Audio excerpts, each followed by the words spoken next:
बुजुर्ग फरमाते मैंने दुआ मांगने का तरीका अपनी बीवी से सीखा। हजरत वो किस तरह? फरमाने लगे मेरी बीवी ने ना मुझे कोई काम बताया, कुछ पैसों की जरूरत के लिए कहा, तो मैंने उसे कहा कि भाई अभी मेरे पास नहीं है, कुछ दिनों में आते हैं तो मैं दे दूंगा।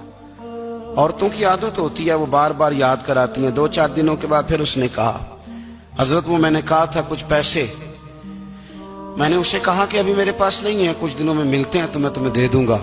उसने कुछ दिनों के बाद फिर कहा हुजूर वो मैंने कुछ पैसे कहे थे। फरमाते मैंने डांट दिया, मैंने कहा कि क्या तू रोज मुझे शर्मिंदा करती है, कहा ना मेरे पास नहीं है, होंगे तो दे दूंगा, तू रोज याद कराती है। फरमाते उसने पहले तो मेरी डांट को सहा,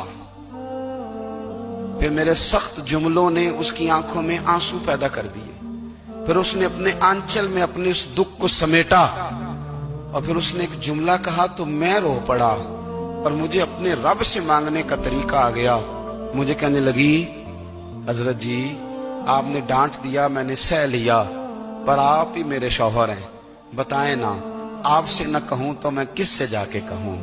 फरमाते हैं मैं रो पड़ा और मैं खुल के रोया और मैं तड़प के रोया और फिर मेरी सिसकियां बंद गईं।